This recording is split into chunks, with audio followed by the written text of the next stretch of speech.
بەنای خۆی گەورە ئەم کاتان باش خۆشەویستانی مەڵپەڕی فێرکاری لەم وانەیەدا باز لە چۆنێتی ڕەبتکردنی گۆرانێت دەکەینەوە تا بەستنی گۆرانێت کاتێک بەشدار دەبن لەو هێڵا لەو قسمت بزارە دەتوانن خۆتان یاخود بیبەستن خۆتان یاخود کاتێک گەڵەکەتان تێک دەچێت بۆی سەردانی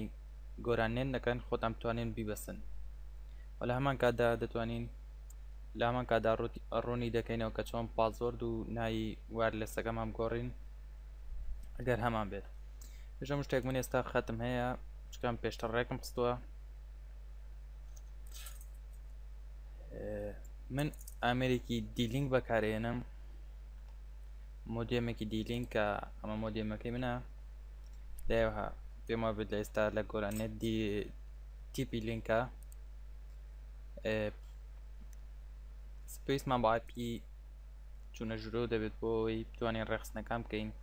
کە بە شێوەیەکی گشتی 192.168.1.1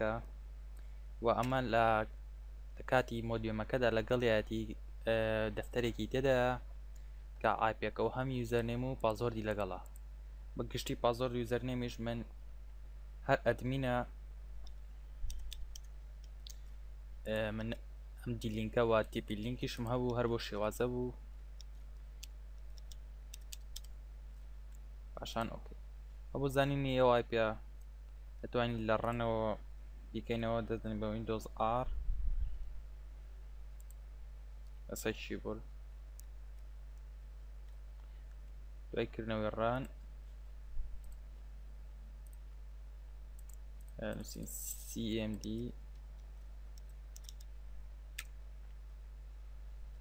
پاشان لێرە دەنووسین IP proxy لێرە ئایپەکەمان پێ پیشان دەدات کە لێرە مەتە difficult 192.168 وەک پێمتن لەو دەفتەری کە مۆدیۆمەکەی لەگەڵایە جا مۆدیۆم بێ وایرلێس بێ ئەو IP لەگەڵەوە یوزەرنێم و پاسوەردەکەشی لەگەڵایە دەفتەرێکی بچووکە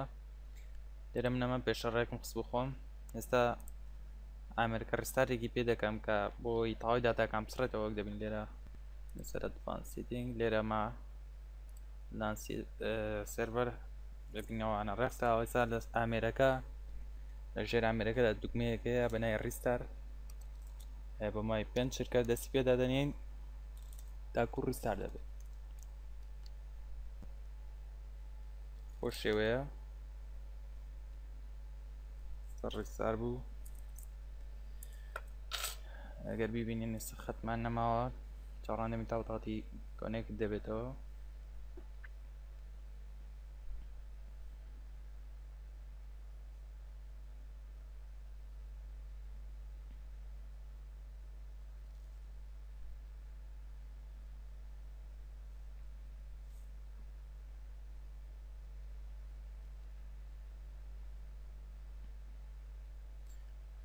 هێشتا خەتمان نادۆتەوە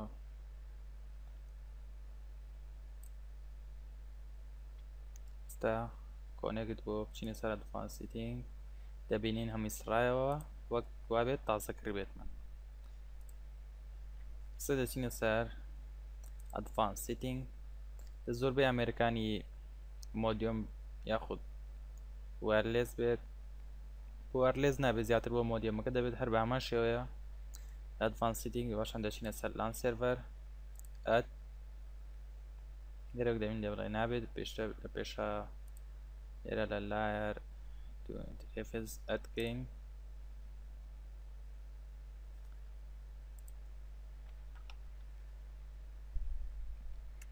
لێرە توانین دەستکاریان بکەین بەڵام دەستکاری ناکەم تەنها apply and save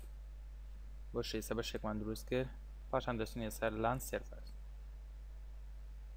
پاشان add پاشان next enable IP6 IP version 6 دەتوانین چالاکیەکەی next لێرە ئەم یوزەرنێم و پازۆردە لە کاتی وەرگرتنی کاتێک کە بەژارەیەکی لە گۆرانێت فۆرمێک دەدرێتێ کە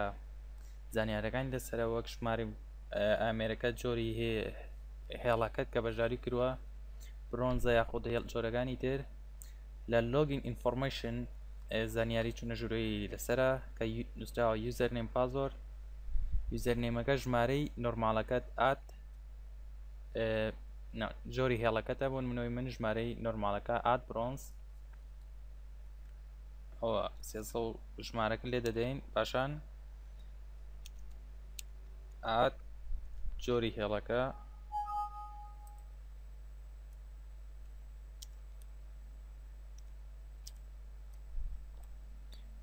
و لێرەشدا پازۆرەکەی کە هەر لە هەمان شوێندا لەسەر فۆرمەکە هەیە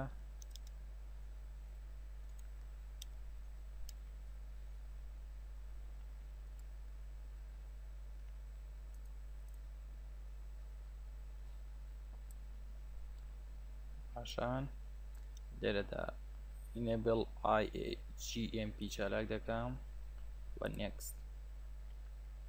پاشان next پاشان next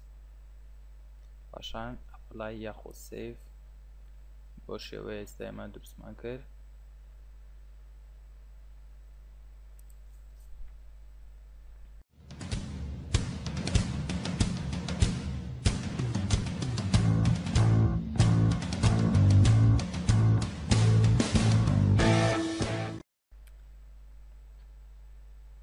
کەمێک چاوەڕوان دەکەین تاکو خەتمان دەکرێتەوە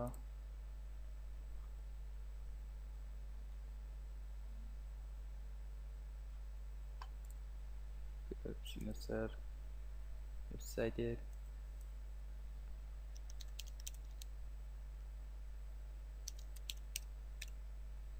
بۆ شێوە پێمان دەڵێت کە خەتمەکەمان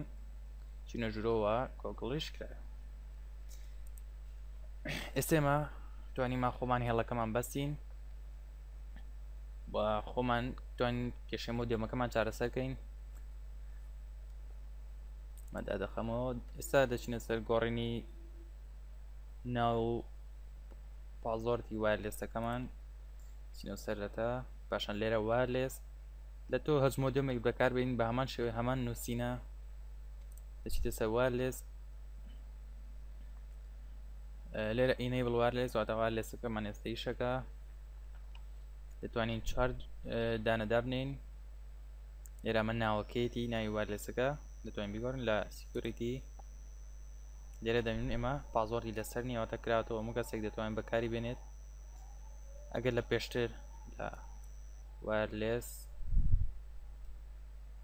لێرە وایرلێسەکانی تر چالاک بکەیەوە لە سکیۆریتی دەتوانین پازۆر بۆ چەند دانەیەکەندانی بۆ چەند دانەیەکی تری دانەنەی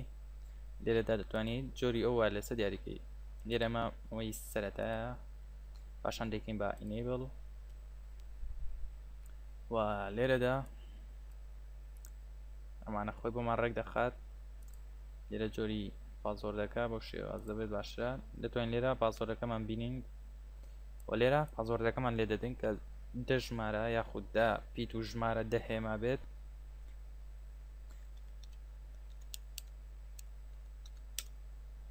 پاشان apply یاخود save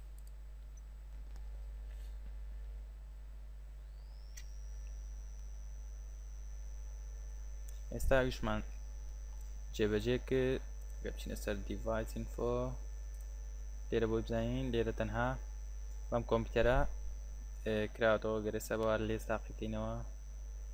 بزانین وایرلێسەکەمان ئیش دەکات لە مۆبایلەکەماندا هەیەەوە پازۆرەکەی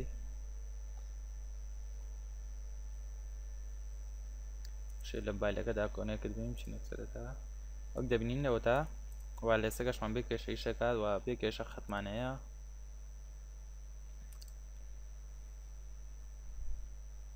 سپیسمان بەمە نەما دای دەخێنەوە بەس ئەوەی گرنگ بێت یوزەر نێم و پازۆر ناو فۆرمەکەی کە بینووسی بە شێوەیەکی ڕاست و ئەمە وانەیە ئەم جارەمان بوو هیوادارم سوودێ بێت بۆتان بۆ زانیاری زیاتر و هەر پرسیارێکتان هەبوو بیکەن سەردانی ماڵپەڕی فێرکاری بکەن فێرکاری.com یاخۆ ئەم لینکەی سەرەوە تاوانێکی تر خۆتان لەگەڵ